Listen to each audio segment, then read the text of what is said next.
အိမ်ချမ်းမြေပေါင်နှံခြင်းတွေပတ်သက်ပြီးတော့အနေငယ်ရှင်းပြပေးသွားမယ်။ပေါင်နှံခြင်းတွေပတ်သက်ပြီးတော့ပစ္စည်းလက်ပြောင်းခြင်းဥတွေပုံမှန်မှာပေါင်နှံနီး6မျိုးအကြောင်းကိုဖော်ပြထားတာရှိတယ်။ဒီပေါင်နှံနီး6မျိုးနဲ့မှလက်ရှိပြင်ပမှာအများဆုံးဆောင်ရွက်နေကြတဲ့ပေါင်နှံနီး3မျိုးအကြောင်းကိုပြောပြပေးသွားမယ်။ဒီ3မျိုးကတော့ပထမပေါင်နှံနီးဖြစ်တဲ့လက်မဲ့ပေါင်နှံနီးဒုတိယပေါင်နှံနီးဖြစ်တဲ့စီကံချက်သတ်မှတ်ရေးပေါင်နှံနီးတတိယပေါင်နှံနီးဖြစ်တဲ့မိမိရဲ့ပိုင်ဆိုင်မှုစာရွက်စာတမ်းကိုပေးရရေးပေါင်နှံနီးလိုပဲဖြစ်တယ်။အဲ့တော့ပထမပေါင်နှံနီးဖြစ်တဲ့လက်မဲ့ပေါင်နှံနီးအကြောင်းကိုရှင်းပြပေးသွားမယ်။လက်မဲ့ပေါင်နှံနီးကတော့ရှင်းပါတယ်။မိမိမှာအိမ်နဲ့ခြံမြေရှိတယ်။ဒီအိမ်နဲ့ခြံမြေကိုပြသပြီးတော့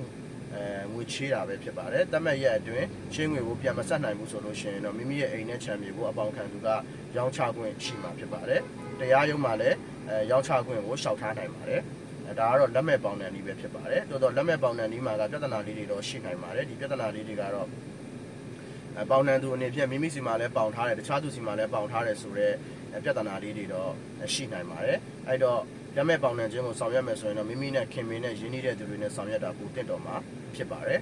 ဒုတိယပေါင်နှံနည်းဖြစ်တဲ့စီကံချက်သတ်မှတ်ပြီးပေါင်နှံနည်းကတော့မိမိရဲ့အိမ်နဲ့ခြံမြေကိုအယောင်းဝယ်စာချုပ်ကြီးချုပ်ဆိုပြီးတော့မိမိရဲ့အိမ်နဲ့ခြံမြေကိုအပေါင်ခံသူကိုလက်ရောက်ပေးအပ်ပြီးတော့ပေါင်နှံတာပဲဖြစ်ပါတယ်တတ်မှတ်ရဲ့အတွင်းချင်းငွေကိုပြန်မဆက်နိုင်ခဲ့ဘူးဆိုလို့ရှိရင်တော့အယောင်းဝယ်စာချုပ်ကြီးကအတီးဖြစ်မှာဖြစ်ပြီးတော့တတ်မှတ်ရဲ့အတွင်းချင်းငွေကိုပြန်ဆက်နိုင်ခဲ့လို့ရှိရင်တော့မိမိက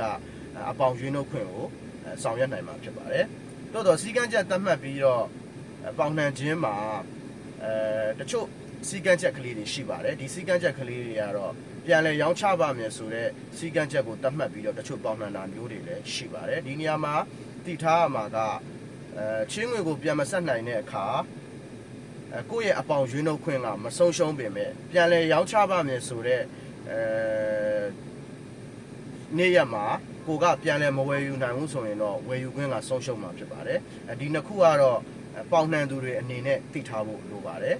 ပြန်လဲဝယ်ယူခွင့်နဲ့ပြန်လဲရွေးနှုတ်ခွင့်ကမတူပါဘူးအဲ့တော့ဒီနှစ်ခုကိုတော့အကုတ်ကပြပြလေးသိထားပြီးတော့ဆောင်ရွက်ရန်လိုအပ်ပါတယ်ဒါကတော့စီကံချက်သတ်မှတ်ပြီးပေါင်နှံနည်းပဲဖြစ်ပါတယ်နောက်တတိယပေါင်နှံနည်းဖြစ်တဲ့ပိုင်ဆိုင်မှုစာရွက်စာတမ်းကိုပေးရပြီးပေါင်နှံနည်းကတော့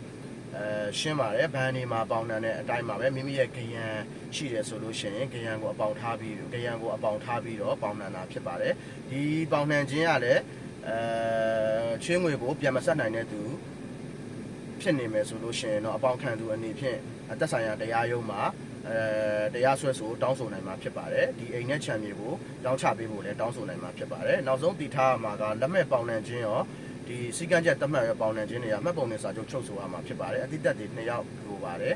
ဒီပိုင်ဆိုင်မှုစာရွက်စာတမ်းကိုပေးအပ်ပြီးတော့ပေါင်နှံတာကတော့မှတ်ပုံနဲ့စာချုပ်ချုပ်စရာမလိုပါ